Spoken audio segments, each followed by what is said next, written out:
सकते हैं ध्यान पूर्वक। आज पढ़ेंगे हम ग्लोब, और ग्लोब से प्रश्न आना मतलब कंपलसरी है, कंपलसरी है।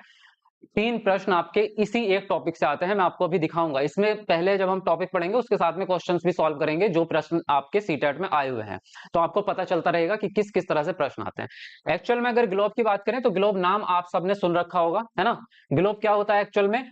ग्लोब जो है वो पृथ्वी का ही एक छोटा रूप हम बनाते हैं जिसको ऑफिस में रखते हैं। अभी मैं आपको दिखा देता हूँ, यही होता है ना। इसको क्या कहते हैं? ग्लोब कहते हैं आप, यानी कि पृथ्वी का छोटा रूप।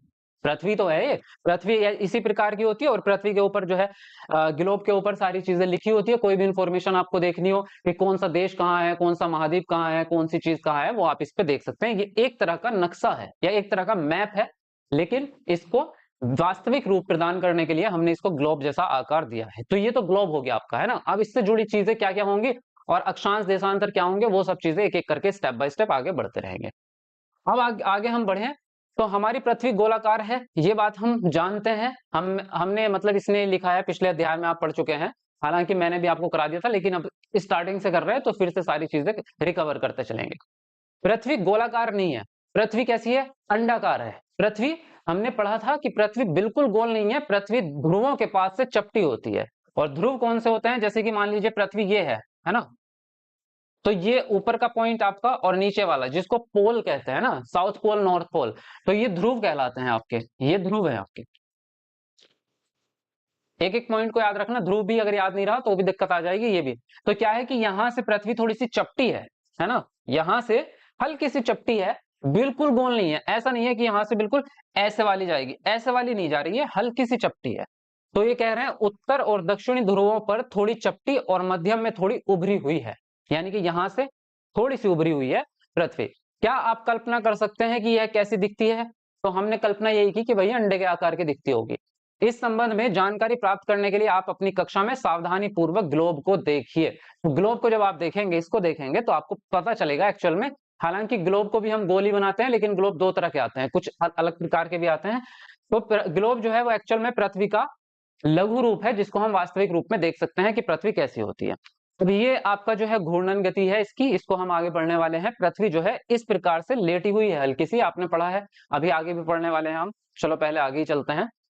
अगर बात करें विषुवत वृत्त, शून्य अक्ष, शून्य अंश अक्षांश को दर्शाता है। अब ये पहली बात तो हमें यही देखना है कि ये अक्षांश है क्या एक्चुअल में। अक्षांश क्या है? अक्षांश जो है पृथ्वी पर खींची गई काल्पनिक वृत्त है या काल्पनिक रेखाएं हैं। जैसे कि ये पृथ्वी है मान लीजिए, है, तो हमने इसके बीचों बीच एक लाइन खींच दी, ये काल्पनिक रेखा है। मतलब पृथ्वी पर ऐसे खींची हुई नहीं है, हम कल्पना करते हैं कि अगर हम एक लाइन इस तरह से खींच दें तो पृथ्वी को बीचों बीच से काटने वाली जो रेखा होती है ना, ये कहलाती है आपकी भूमध्य रेखा।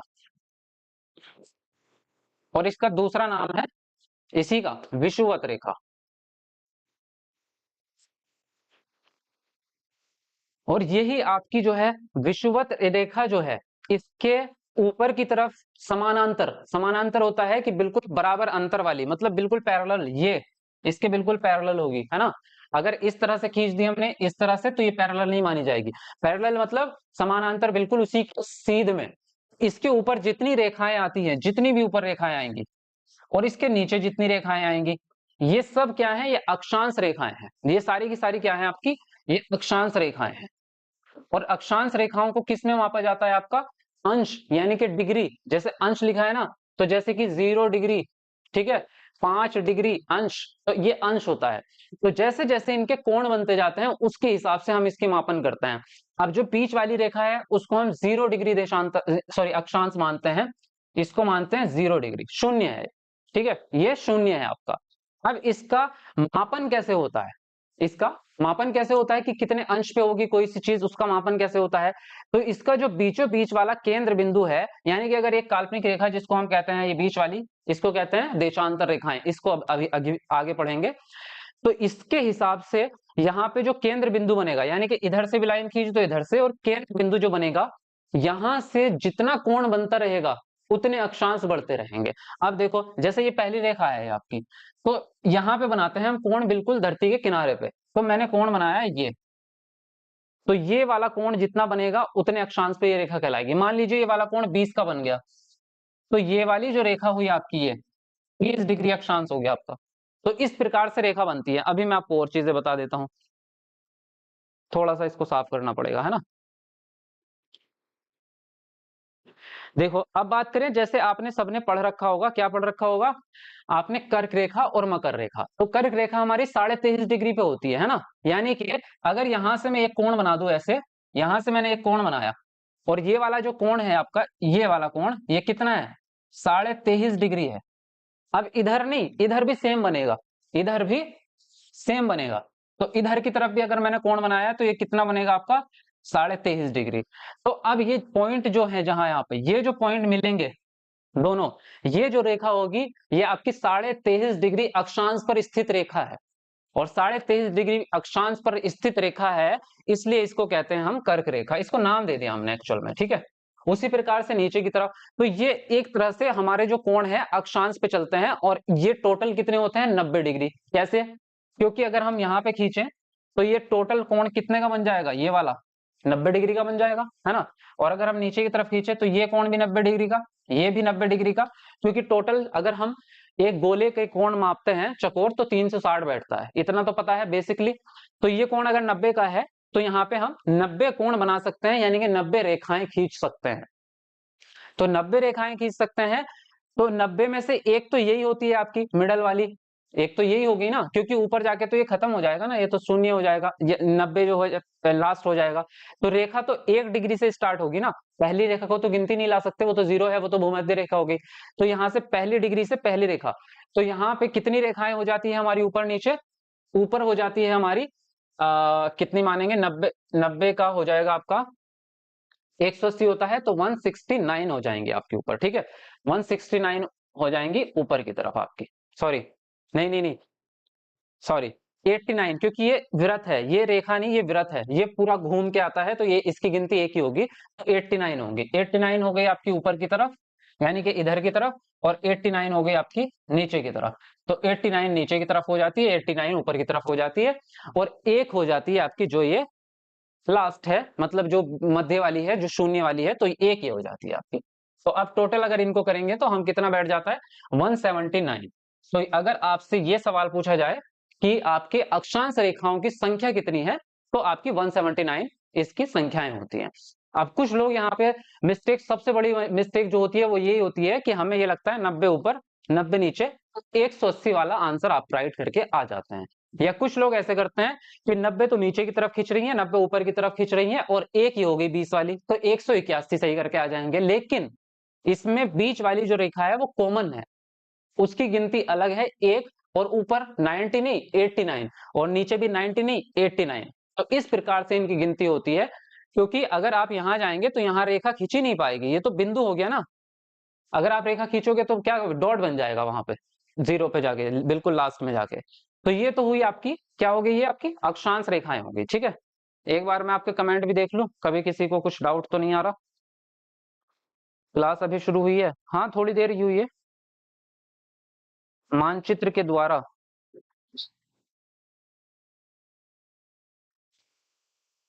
एसएसटी की तैयारी अच्छे से करा दो। अरे करा रहे हैं आप, करो तो सही, है ना।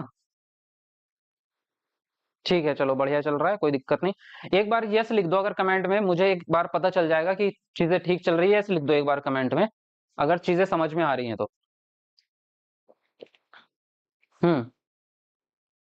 मकर रेखा भी कर्क के बराबर, हाँ। मकर रेखा भी आपकी 23.5 डिग्री पे होती है, लेकिन दक्षिण में होती है, ठीक है। मकर रेखा नीचे की साइड होती है, तो ये आपकी दक्षिण में होगी।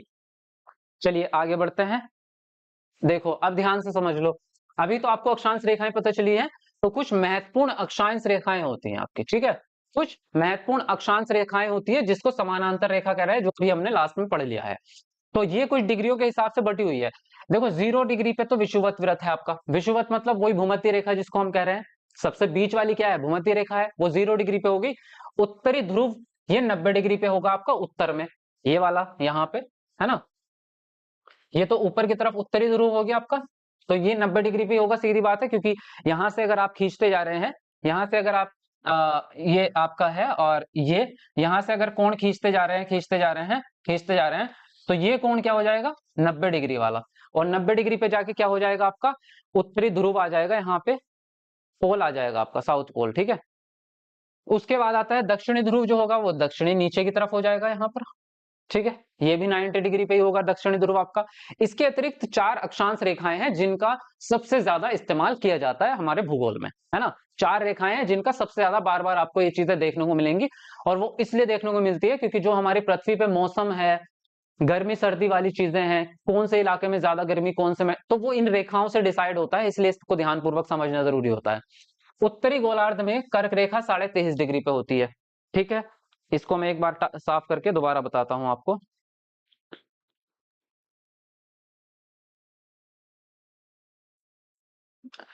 देखो, अगर हम इस पृथ्वी को मान ले इस तरह से, तो ये तो बीच में भूमध्य रेखा, बीच में भूमध्य रेखा। उसके बाद में आपका इसके ऊपर की साइड यहाँ पर 23.5 डिग्री पे ये हो गई आपकी कर्क रेखा, कर्क रेखा, ठीक है। इसके थोड़ा और ऊपर चलेंगे तो 66.5 डिग्री में ध्रुव व्रत कहलाता है, ये आपका उत्तरी ध्रुव व्रत। ये हो जाएगा यहाँ पे, ये हो जाएगा उत्तरी ध्रुव व्रत, ठीक है। ये हो गया आपका ध्रुव व्रत। अब ये 66.5 डिग्री वाला जो मामला है, ये 66.5 डिग्री का मतलब ये नहीं कि ये कर्क रेखा के बाद 66.5 डिग्री, नहीं, डिग्री आपकी हमेशा यहीं से नपेगा, भूमध्य रेखा से। भूमध्य रेखा से ये वाला कोण जो बना है आपका, ये तो 23.5 डिग्री का है, और ये वाला जो कोण है, अब ये जो यहाँ वाला कोण है, तो ये पूरा कोण कितने का हो गया आपका, 66.5 डिग्री हो गया। ये पूरा कोण 66.5 डिग्री, तो इसलिए 66.5 डिग्री पे आपका उत्तरी ध्रुव ऊपर की तरफ, और उसी प्रकार से सेम नीचे की साइड 23.5 डिग्री पे मकर रेखा, ठीक है। नीचे की साइड कहाँ गया, ये रहा मकर रेखा, है ना, दक्षिणी गोलार्ध में मकर रेखा। और फिर नीचे 66.5 डिग्री पर यहाँ पे दक्षिण में ये हो जाएगा आपका दक्षिणी ध्रुव व्रत। तो अब इनके नाम आपको याद रखने हैं, चलो बताओ मुझे नाम याद हुए या नहीं आया। ऊपर कर्क नीचे ध्रुव व्रत, अरे ऊपर कर्क और नीचे ध्रुव व्रत का मतलब नहीं है। आपको एक बार और यहाँ पे देखो, एक चीज और समझाता हूँ आप। पृथ्वी को 2 भागों में बांटा गया है, कैसे? अगर मैं ये एक गोला बना दूं और इसके बीच में से भूमध्य रेखा खींच दूं, तो इसके 2 गोलार्ध हो जाते हैं। गोल मतलब गोला, पृथ्वी एक गोला है ना। जैसे आमिर खान ने कहा था कि हम दूसरे गोला से आए हैं, ई पृथ्वी पर, मतलब ई गोला पर तो सबकी स्किन अलग अलग होती है, वो उसमें आपने सुना है ना। तो ये गोला है पृथ्वी। अब गोले को अगर बीच में लाइन खींच दें या बीच में चाकू से काट दें तो 2 हो जाते हैं ना, 2 आधे आधे गोले, यानी कि गोले का आधा भाग, और गोले का आधा भाग कहलाता है गोलार्ध। क्या कहलाता है आपका? ये कहलाता है आपका गोलार्ध, ठीक है। ये भी गोलार्ध हो गया और ये भी गोलार्ध हो गया आपका। लेकिन ये क्योंकि ऊपर की तरफ है, ये उत्तर दिशा है, ये दक्षिण दिशा है ना, ये पूरब है और ये पश्चिम है आपकी। तो ऊपर की तरफ वाला उत्तरी गोलार्ध और नीचे वाला दक्षिणी गोलार्ध, समझ गए? अब उत्तरी गोलार्ध में आपकी कर्क रेखा है और उत्तरी ही ध्रुव व्रत होगा, और नीचे की तरफ आपकी मकर रेखा है और दक्षिणी ध्रुव व्रत होगा, क्योंकि नीचे की तरफ तो दक्षिण आ गया ना, तो यहाँ पे जो लाइन खींच रही है ये दक्षिणी ध्रुव व्रत कहलाएगा 66.5 डिग्री पे। तो ये तो हो गए आपके सारे के सारे एक तरह से, आ, आप जो है इन लाइनों को याद रखेंगे क्योंकि इससे रिलेटेड चीजें आगे हम पढ़ने वाले हैं। तो ये आपको क्लियर हो गया? अगर ये चीज क्लियर हो गई है तो यस लिख दो आप एक बार। पीके मूवी में, हाँ पीके मूवी में सर। आज आप आमिर खान का मूवी देख के आए हैं? अरे आज नहीं देखा, देखा था 2-3 साल पहले, याद रहता है बस। कर्क रेखा नॉर्थ में, यस, मकर रेखा साउथ में, बहुत बढ़िया। भाई वीडियो को लाइक करो, क्या कर रहे हो? वीडियो लाइक करते रहो सबके सब फटाफट से, है ना। 2000 लाइक पूरे करने हैं आज, एक भी बिल्कुल मिस नहीं करना। अब देखो आगे, पृथ्वी पर ताप कटिबंध किस प्रकार से बनते हैं? पृथ्वी पे अगर हम ताप कटिबंध की बात करें तो वो भी कर्क रेखा मकर रेखा के हिसाब से होता है, यानी कि इन रेखाओं को ही ताप कटिबंध के हिसाब से बनाया गया है। मैं आपको ये आगे पढ़ाने से पहले मैं आपको एक बार वही चीज बता देता हूँ, शायद मैंने उसका चित्र लगाया होगा कहीं ना कहीं, ये रहा देखो। यहाँ पे अगर आप देखेंगे तो अगर आप ध्यान से देखें तो जो आपकी भूमध्य रेखा है, ये नीचे वाली, ये बीच वाली 0 डिग्री अक्षांश वाली है, और ऊपर जो है ये वाली रेखा कौन सी हो गई आपकी? कर्क रेखा। और ये कौन सी हो गई आपकी? मकर रेखा। तो इसके बीच वाला जो स्थान होता है ये पूरा का पूरा, ठीक है, ये पूरा का पूरा स्थान, ये आपका बहुत गर्म होता है। और गर्म क्यों होता है? क्योंकि इसमें साल में आपके 2 बार इस पर जो है सूरज की किरणें, साल में 1 बार दोपहर को इस पे सीधी पड़ती है एकदम, यानी कि सनलाइट के बिल्कुल सामने आ जाता है ये। जैसे ये सूरज है आपका, तो यहां से बिल्कुल सीधी रेखाएं इस पे पड़ती हैं इस तरह से, इस तरह से। तो इस पे बहुत ज्यादा गर्मी पैदा होती है क्योंकि सूरज की लाइट सीधी पड़ रही है इस पे। तो इसलिए अभी हम कैसे लाइट पड़ती है उसको आगे देखेंगे, सारी चीजें आज की वीडियो में आपकी क्लियर होती जाएंगी। तो इसलिए ये जो है बहुत गर्म है, इसलिए इसको क्या कहते हैं हम, इसको कहते हैं कहाँ लिखा नहीं, उष्ण कटिबंध। उष्ण मतलब ऊष्मा वाला, उष्ण का मतलब ऊष्मा, और ऊष्मा गर्म से होती है, इसलिए इस वाले इलाके को क्या कहते थे हम, इतने को कह देते हैं उष्ण कटिबंध। ठीक है, इसको मैं पहले मिटा देता हूं ताकि मैं यहाँ पे आपके नाम लिख सकूं। ठीक है, तो ये हो गया आपका, ये हो गया आपका उष्ण कटिबंध। अब क्या होता है, जो इसके ऊपर वाला भाग है और जो इसके नीचे वाला भाग है उस पर सूर्य की किरणें थोड़ी सी तिरछी पड़ती हैं। मान लीजिए सूरज यहाँ है, तो यहाँ से अगर जो है किरणें पड़ेंगी तो यहाँ से थोड़ी सी तिरछी पड़ रही है ना, और ऊपर की साइड भी अगर देखोगे तो थोड़ी सी तिरछी पड़ रही है।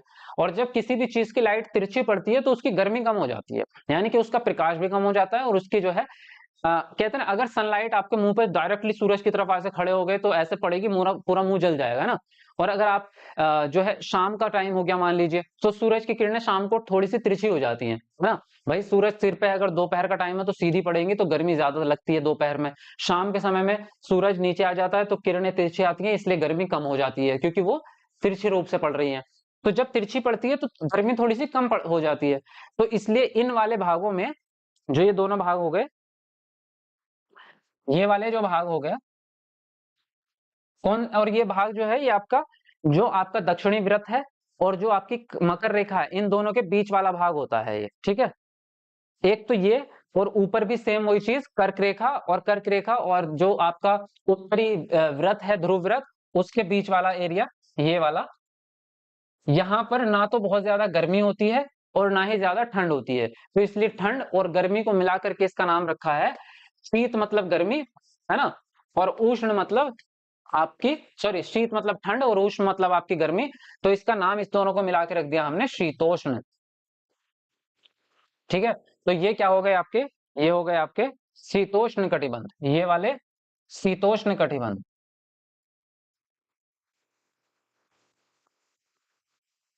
ठीक, अब इसके बाद में थोड़ी सी और जगह बच रही है पृथ्वी पे, यानी कि सबसे ऊपर की साइड और सबसे नीचे की साइड, 66.5 डिग्री से लेके 90 डिग्री तक, 66.5 डिग्री से लेके 90 डिग्री तक, ये वाला जो आपका एरिया बच गया 66.5 डिग्री से 90 डिग्री तक, इसको क्या कहते हैं, क्योंकि यहाँ पर सूरज की किरणें डायरेक्टली पड़ ही नहीं रही है, यानी कि अगर आप देखेंगे तो कभी यहाँ पर जो है सीधी रेखा पे आपकी सूरज की किरणें सीधी रेखा में पड़ेंगी ही नहीं।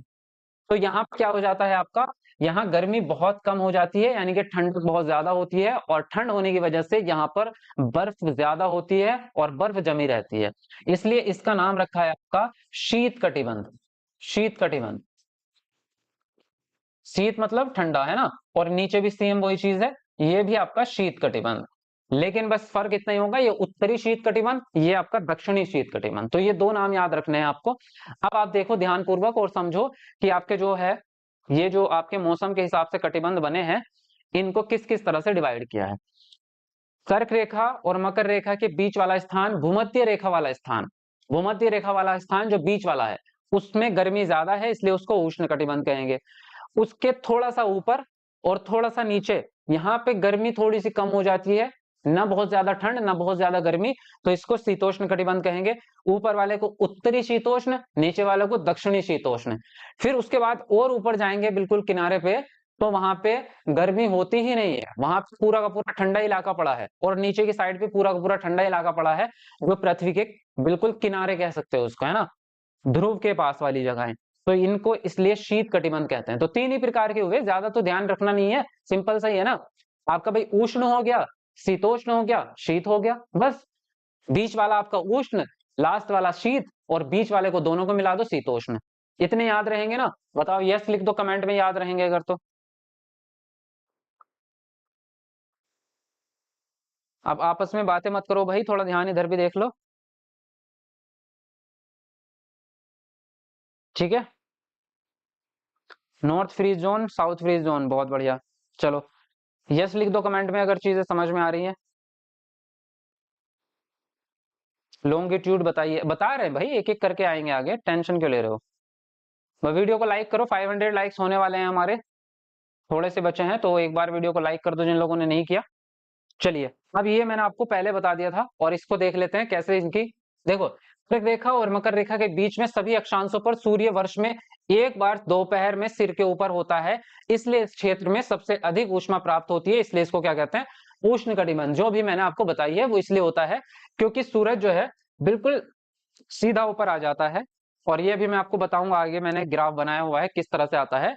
तो सीधा, अब इसके एग्जाम्पल से देख सकते हो कि टॉर्च की लाइट जो है इस क्या है, स्लेट जो भी इस पे है कि कांच है, जो भी इस पे सीधी पड़ रही है, तो सीधी पड़ रही है इसलिए इसकी प्रकाश और इसकी ऊष्मा ज्यादा होगी, तो इसको उष्ण कटिबंध कहते हैं। फिर उसके बाद में कर्क रेखा और मकर रेखा के बाद किसी भी अक्षांश पर दोपहर का सूर्य कभी भी सिर के ऊपर नहीं आता, कभी भी नहीं आता, हमेशा तिरछा ही पड़ेगा। फिर उसके बाद में तिरछा पड़ेगा, ध्रुव की तरफ सूर्य की किरणें तिरछी पड़ती हैं। इस प्रकार उत्तरी गोलार्ध में कर्क रेखा एवं उत्तरी ध्रुव व्रत, और दक्षिणी गोलार्ध में मकर रेखा और दक्षिणी ध्रुव व्रत, है ना। अभी बात हो गई थी ना, इतनी ही समझ में आ गई थी कि कर्क रेखा और दक्षिणी ध्रुव व्रत, तो ये वाला स्थान बीच वाला, इसी प्रकार से ऊपर वाला ये वाला, तो ये जो है इसके बीच में तापमान जो है वो मध्यम रहता है, यानी कि बहुत ज्यादा गर्म भी नहीं और बहुत ज्यादा ठंडा भी नहीं, इसलिए इसको क्या कहते हैं, शीतोष्ण कटिबंध कह दिया हमने।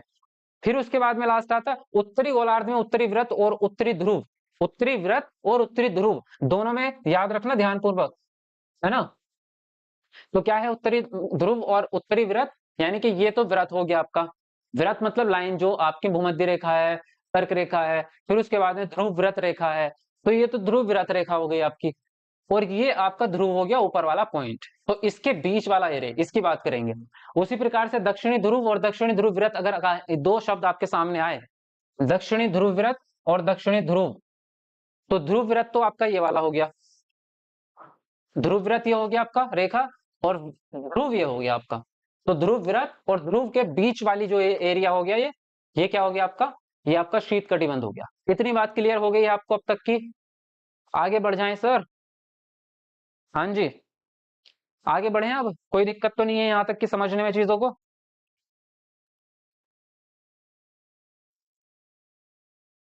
हाँ, समझ में आ गई है, चलो बहुत बढ़िया। अब देखो, अब देशांतर क्या है ये भी समझ लो। अभी तक हमने क्या पढ़ा, अक्षांश, अब पढ़ेंगे देशांतर। दो प्रकार की रेखाएं होती हैं पृथ्वी पे काल्पनिक जो हम मानते हैं। आपकी जो अक्षांश रेखाएं पढ़ी हमने वो कौन सी है, लेटी हुई, है ना। इसको इंग्लिश में भी लेटीट्यूड कहते हैं, इसके नाम से भी याद रख सकते हो। जो अक्षांश रेखाएं हैं उसको इंग्लिश में क्या कहते हैं, लेटीट्यूड कहते हैं अक्षांश को,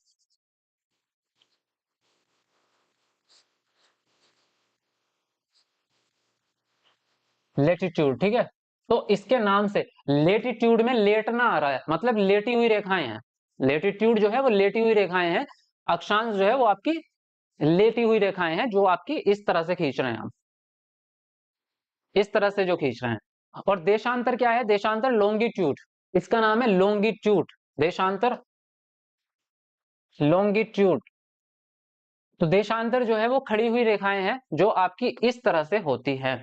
तो खड़ी हुई रेखाएं हैं, तो सीधी बात है लंबवत रूप से खड़ी हुई है। जब वो कोई आदमी खड़ा होता है तो लंबा दिखेगा ना, तो लंबी रेखाएं जो है यानी कि लॉन्ग, लंबी मतलब लॉन्ग, तो नाम से याद रख सकते हो लॉन्गिट्यूड, यानी कि लॉन्ग है तो लंबी है, तो खड़ी हुई रेखाएं लॉन्गिट्यूड और लेटी हुई लेटीट्यूड, तो इस तरह से भी याद रख लो। बाकी इसमें अब आगे बढ़ते हैं।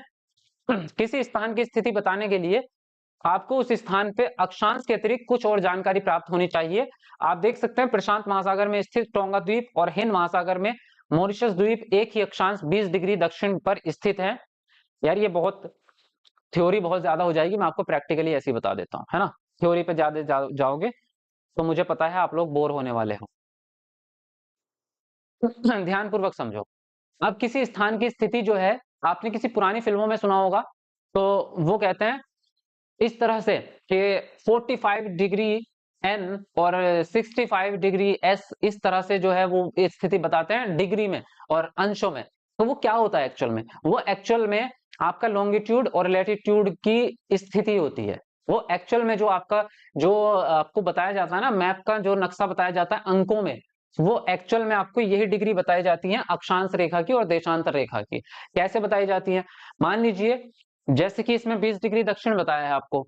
अब आपने मान लीजिए यहाँ पे भूमध्य रेखा है।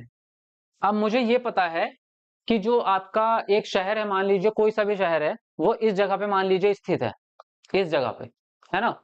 तो इसका एक रेखा यहाँ है और ये कर्क रेखा पे स्थित है। तो ये कर्क रेखा पे स्थित है, इसका मतलब 23.5 डिग्री अक्षांश पे स्थित है ये। लेकिन अगर मैं इस पे पहुंचना चाहूं तो क्या मैं केवल 23.5 डिग्री के नाम से इस पे पहुंच जाऊंगा? नहीं पहुंच पाऊंगा। क्यों नहीं पहुंच पाओगे? ध्यान से देखो। अगर कोई स्थान यहाँ स्थित है तो भी 23.5 डिग्री पे है।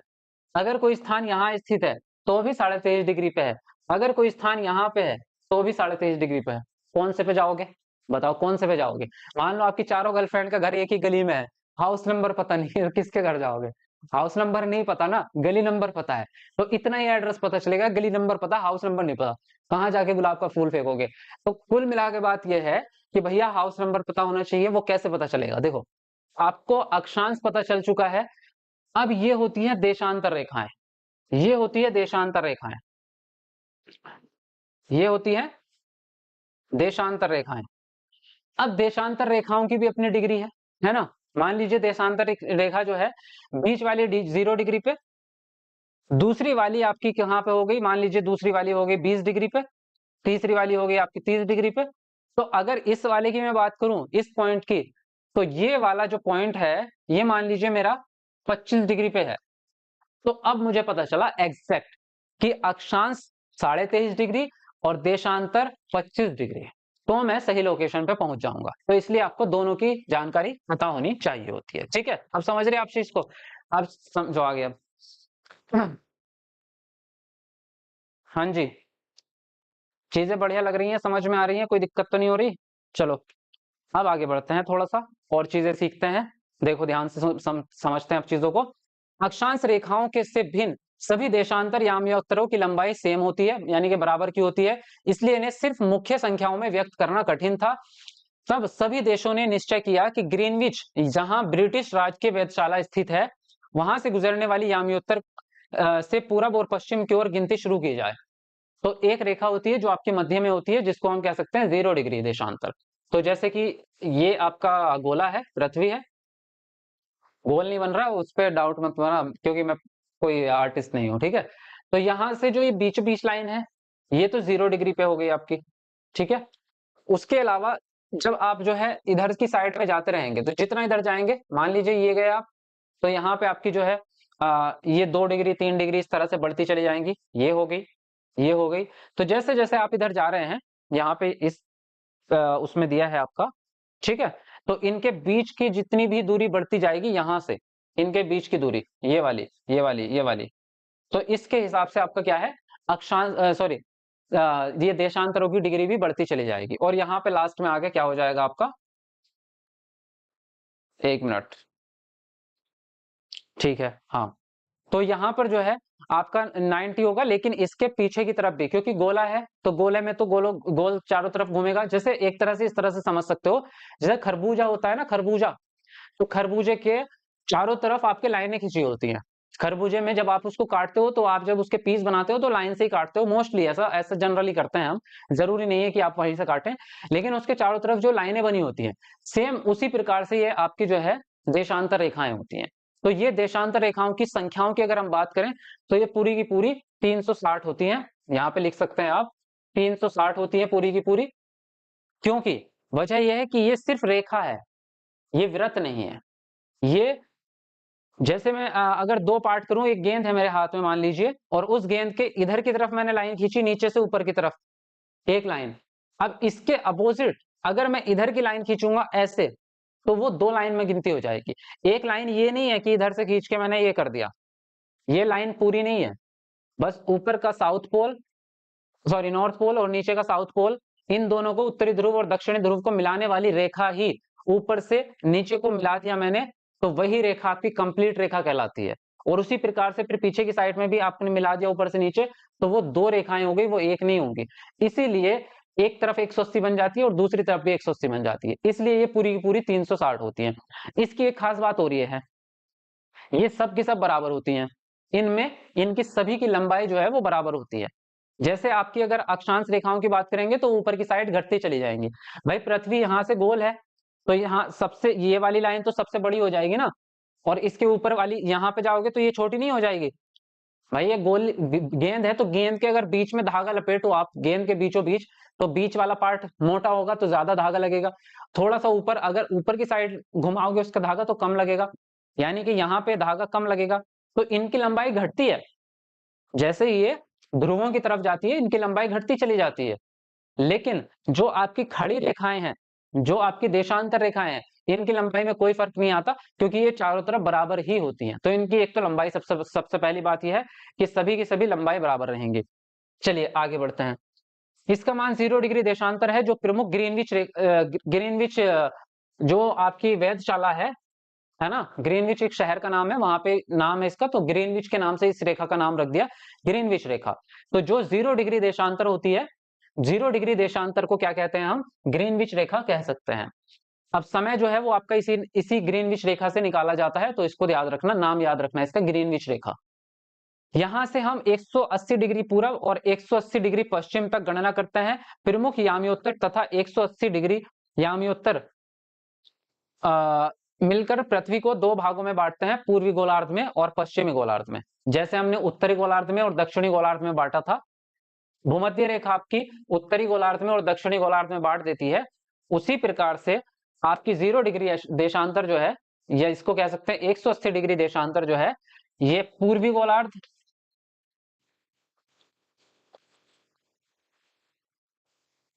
और इधर वाला ये पश्चिमी गोलार्ध, है ना। गोलार्ध हो गया, गोला आधा गोला कर दिया आपने, बस इनकी दिशा के हिसाब से इनका नाम रख दिया।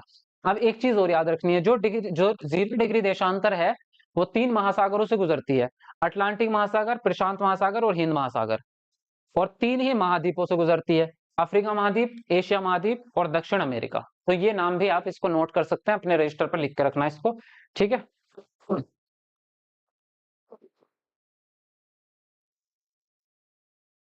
पूरब में बढ़ता है और पश्चिम में घटती है, क्या घटता है और क्या बढ़ता है, पूरी बात लिखो भाई, क्या कहना चाह रहे थे आप। सर सिलेबस कैसे लेना है ये बता दीजिए, मतलब नोट्स कैसे लेना है उसकी बात कर रहे हो। नोट्स के लिए आपको ऐप डाउनलोड करना पड़ेगा, मैंने क्लास के शुरू में बताया था, ये एस ए टीचर अकेडमी नाम से हमारा ऐप है, प्ले स्टोर से डाउनलोड कर लेना, वहां पे मिल जाएगा।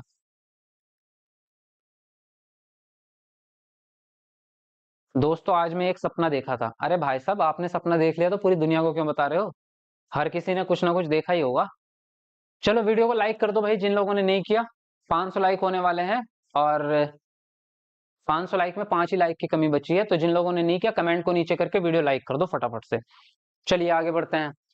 देखो इसलिए किसी देशांतर के आगे पूरब के लिए अक्षर पू का इस्तेमाल करते हैं, और शॉर्टकट है ये, है ना, पूरब के लिए ये, और पश्चिम के लिए अक्षर पा का इस्तेमाल करते हैं, ये तो आपको कॉमन है ना। जैसे उत्तर दिशा के लिए इसका ऊ का इस्तेमाल कर लेते हैं, दक्षिण दिशा के लिए ये दा का इस्तेमाल कर लेते हैं, है ना। उसी प्रकार से पश्चिम दिशा के लिए इस सॉरी पूरब दिशा है तो पूरा नहीं लिखते, ये लिख देते हैं, है ना, और पश्चिम दिशा के लिए इस तरह से लिख देते हैं। तो ये जानना रोचक होगा कि 180 डिग्री पूर्व और 180 डिग्री पश्चिम यामियोत्तर एक ही रेखा पर स्थित है, 0 डिग्री देशांतर पर स्थित है।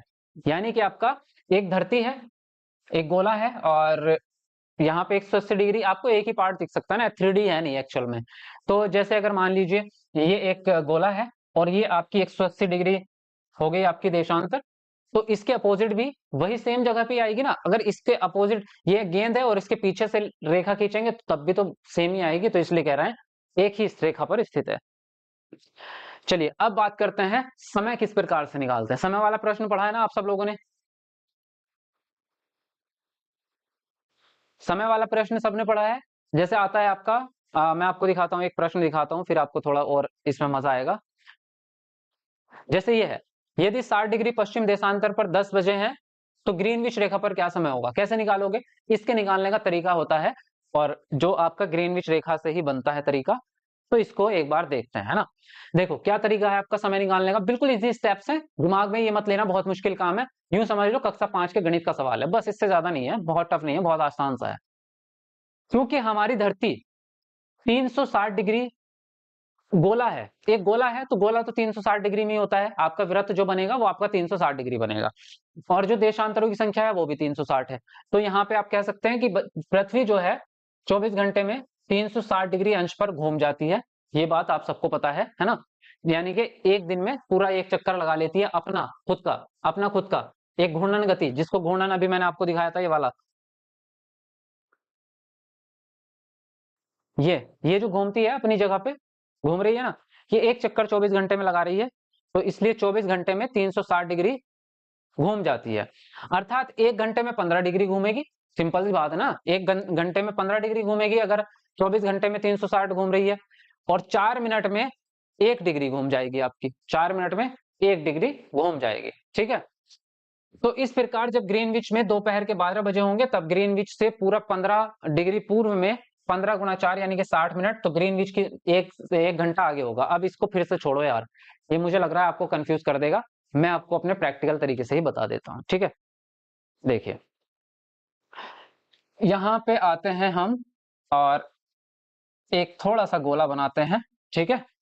ये हो गई आपकी ग्रीनविच रेखा, ये हो गई आपकी ग्रीनविच रेखा जो आपकी 0 डिग्री देशांतर पर स्थित है, ठीक है। 0 डिग्री या 180 एक ही बात है, दोनों में से जो भी आप कहना चाहो।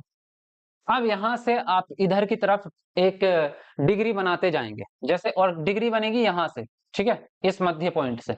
तो यहां से मान लीजिए मैंने यहां पे खींची एक लाइन, ये 5 डिग्री, यहां से खींची 10 डिग्री, यहां से खींची, ये हो जाएगा आपका 60 डिग्री, है ना। और इसी प्रकार से यहां हो जाएगा 90 डिग्री, यहां हो जाएगा आपका मान लीजिए कुछ भी 130 डिग्री, है ना। यहाँ हो गया 150 डिग्री, और यहाँ आते आते 180 डिग्री, यही है आपका। तो इस तरह से जो है ये गोला चल रहा है आपका, कोण बनता जा रहा है ना, यहाँ से कोण बनता जा रहा है, ये जो कोण बनता जा रहा है यहाँ से, ठीक है, ये कोण बनता जा रहा है, बन रहा है ना। तो इस प्रकार से कोण बनता जाएगा, तो ये इस तरह से डिग्री में आपका बटा हुआ होता है। अब ये जो है आपका 0 डिग्री या 180 डिग्री जो देशांतर है आपका, इसको मानक समय मान रहे हैं। यहां से आप राइट साइड जाते हैं तो आपका समय बढ़ता है ना, इधर की तरफ समय बढ़ता है, और इधर की तरफ समय घटता है।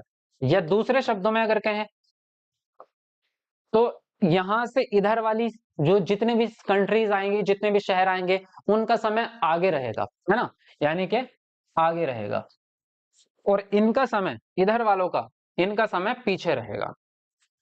जैसे कि अगर यहां पर आपके इस रेखा पर 12 बजे है, ठीक है, 12 AM, तो अब यहां पे आपके कभी भी 11:30 नहीं बज सकते, कभी भी आपके जो है 10:30 नहीं बज सकते, सेम वही चीज। तो 12 से आगे ही टाइम बढ़ेगा आपका, ये बात बिल्कुल कंफर्म होती है। यानी कि जैसे ही 1 डिग्री आगे बढ़ेंगे, अब हमने ये भी बात सीख ली है कि 1 डिग्री में आप जो है, सॉरी, 4 मिनट, एक अंश में 4 मिनट का समय लगता है आपका। अब इसको कैसे निकाल सकते हैं आप, इसको देखो प्रैक्टिकली अभी निकालते हैं। 24 घंटे में आपके 300 डिग्री अंश हो रहे हैं, 24 घंटे में 300 डिग्री, 360 डिग्री। तो हमने क्या किया, 360 को 24 से भाग दे दी, तो हमारे पास आया 15, है ना, 15/1 यही आएगा। इसको अगर मैं काटूं तो 1, और इसको काटूं तो 15, तो 15/1 आया। यहाँ 24 घंटे थे, यहाँ 24 घंटे थे, यहाँ 360 डिग्री अंश, यहाँ 1 घंटा हो गया, यहाँ 15 अंश, 1 घंटे में 15 अंश, सिंपल है, 1 घंटे में 15 अंश। घंटे को मिनट में बदल दो, यानी कि 60 मिनट में 15 अंश, 15 अंश घूमने में 60 मिनट लग रही है, 15 अंश घूमने में 60 मिनट लग रही है। फिर से रिवाइज करो, 15 अंश घूमने में 60 मिनट लग रही है, तो एक अंश अगर निकालना है, 60 को 15 से भाग दे दो, 4 मिनट, 4 मिनट एक अंश, 1 डिग्री में 4 मिनट लगते हैं, सिंपल बात है। तो अब यहाँ पे इतना फॉर्मूला क्लियर हो चुका है कि इस रेखा से आप 1 डिग्री आगे बढ़ते ही 4 मिनट, 2 डिग्री आगे बढ़ेंगे 8 मिनट, 3 डिग्री आगे बढ़े 12 मिनट, 5 डिग्री आगे बढ़े 20 मिनट, तो 1 डिग्री बराबर 4 मिनट, 1 डिग्री बराबर 4 मिनट। क्लियर, कंफर्म है इतनी बात? अभी तक की कोई कंफ्यूजन तो नहीं है? बताओ, अभी तक कोई कंफ्यूजन नहीं है? अभी तक कोई कंफ्यूजन नहीं है, सही चल रहा है? आप देखो, अब अगर मेरे से ये पूछा जाए कि यहाँ पर अगर आपके ग्रीनविच रेखा पर 12 बजे हैं तो 60 डिग्री पर कितना टाइम हुआ होगा, या मेरे से पूछ लिया कि 45 डिग्री पर कितना टाइम हुआ होगा। 45 डिग्री पर अगर हमें टाइम निकालना है, पहले 45 गुणा 4 करना पड़ेगा, मिनट निकालनी पड़ेगी। तो 45 गुणा 4 करोगे आप, कितना आ जाएगा आपका? 180 आ जाएगा, है ना? 4 पंजे 20, बचा 2, 4 चौक 16, 180।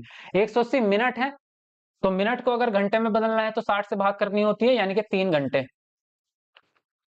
और यहां पे हम ये समझ चुके हैं कि समय बढ़ता है, इधर की साइड समय बढ़ता है, तो यहाँ 12 बजे है तो 3 घंटे बढ़ जाएगा, यानी कि दिन के 3 बज रहे होंगे। सॉरी, अगर यहाँ पे एएम है तो 3 एएम बज रहे होंगे रात के। 45 डिग्री पर आपके 3 बज रहे होंगे, ठीक है। अब यही सेम चीज इधर की तरफ जाए हम तो समय घटता है। अगर मेरे से पूछ लिया इधर की 60 डिग्री पश्चिम में कितना समय होगा, 60 डिग्री पश्चिम में कितना समय होगा, तो निकालने का तरीका सेम रहेगा, निकालने का तरीका सेम रहेगा। 60 गुणा 4, 6 चौक 24, यानी कि 240 मिनट, और घंटे में बदलना है तो 60 से भाग देंगे, 4 घंटे। 4 घंटे तो पता चल गए, लेकिन चूंकि ये पश्चिम की साइड है तो समय घटता है, तो 12 से पहले जाएंगे, यानी कि 12 एएम हो रहा है तो 12 में से 4 घटाएंगे, कितना हो जाएगा? 8 बज जाएंगे, लेकिन पीएम के बजेंगे। पीएम के बाद आया ना एएम, तो भाई यहाँ अगर 12 एएम बज रहे हैं तो इससे 1 घंटा पहले 11 पीएम बज रहे होंगे ना, रात के 11 पीएम होते हैं तभी तो 12 एएम आता है, तो इधर पीएम बज रहे होंगे, तो 12 एएम से 4 घंटे पहले कितना टाइम हो रहा होगा? 8 पीएम हो रहा होगा। अब कहानी समझ में आई है या नहीं आई है? बताओ फटाफट से, कहानी समझ में आ गई है या नहीं आई है? अभी सवाल भी सॉल्व करेंगे इससे रिलेटेड। हाँ जी सर जी, आपके एसएसटी नोट्स में ये वाला सिलेबस नहीं है? अमन भाई साहब, आपने नोट्स देखे नहीं है, इसका मतलब आपने नोट्स देखे ही नहीं है। साफ सुथरा लिखा हुआ है, वीडियो में भी दिखाया हुआ है, और प्रश्न भी उससे फंसा था अभी लास्ट वाले सीटेट में भी। पूरे नोट्स है, नोट्स में एक भी चैप्टर मिस नहीं है, सारी चीजें अवेलेबल है। या तो आपने नोट्स पढ़े ही नहीं है, ऐसा हो ही नहीं सकता। हाथ से लिखे हुए नोट्स है मेरे, ये मत कह देना कि ये चीज नहीं है, ठीक है। कंफ्यूज्ड? अच्छा, कंफ्यूज्ड है कोई कोई, एक एक बंदा कंफ्यूज्ड है, बाकी कह रहे हैं समझ में आ गया है। चलो अभी प्रश्न सॉल्व करेंगे तब समझ में आ जाएगा। देखो, अब यहाँ पे क्या है, ये आपका भारत वाला सीन आ गया। भारत जो है आपका 82.5 डिग्री में स्थित है आपका। अगर बात करें जैसे यहाँ पे आपका ये जो है, तो ये आपका जो है यहाँ पर 0 डिग्री, और भारत स्थित है इस जगह पे, ठीक है, इस जगह पे स्थित है भारत। और ये भारत जो है, अगर इसको नापोगे तो जैसे कि यहां से जा रहे थे हम, यहां से 30 डिग्री, 50 डिग्री, 82.5 डिग्री, भारत कहाँ पे स्थित है? 82.5 डिग्री पे स्थित है, ये 0 डिग्री। तो भारत आपका 82.5 डिग्री पे स्थित है, तो भारत का समय कैसे निकालोगे? बताओ कैसे निकालोगे, आप खुद लो, बताओ ना।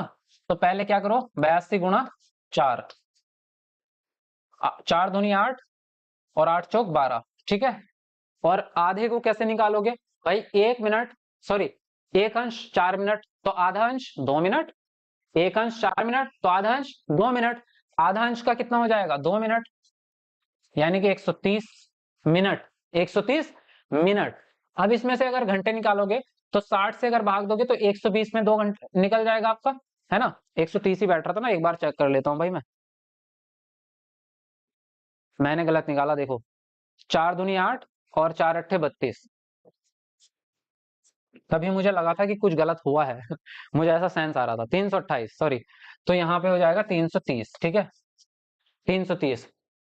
तो 82 को जब हमने 4 से गुणा किया तो 328, आधा अंश बच रहा था तो आधे का हमने 2 मिनट और जोड़ दिए उसमें, तो 328 से क्या हो गया हमारा? 330 हो गया। जब हम इसको भाग करेंगे तो आपका हो जाएगा 6 से, इसको काटोगे तो 300 तो 5 बार कट जाएगा आपका 60 से, मान लो 0 से 0 काट दिया आपने, तो 6 पंजे 30, अब आपका बचेगा क्या, 30 मिनट बच गए आपके पास, क्योंकि 300 मिनट में 5 घंटे हो गए, 300 मिनट में 5 घंटे हो गए, 30 मिनट बच गए। तो जब 300 मिनट में 5 घंटे हो गए तो 30 मिनट बच गए, तो 30 ही मिनट लिख लो आगे बस। 5 घंटे और 30 मिनट, यानी कि 5.5 घंटे आगे होता है भारत का समय ग्रीनविच रेखा से। और ये बिल्कुल तथ्य है याद करने वाला। तो ग्रीनविच रेखा से भारत का समय 5.5 घंटे आगे होता है। अब यहाँ पे देख लो, कहीं लिखा होगा, देखो, ग्रीनविच रेखा से 5.5 घंटे और 30 मिनट आगे होता है। तो ये तो हमें पहले से ही पता था, लेकिन इसको आप चाहो तो निकाल भी सकते हो, आप कैलकुलेशन के द्वारा किसी भी जगह का समय निकाल सकते हो आप। अब बताओ, समझ में आ रही है?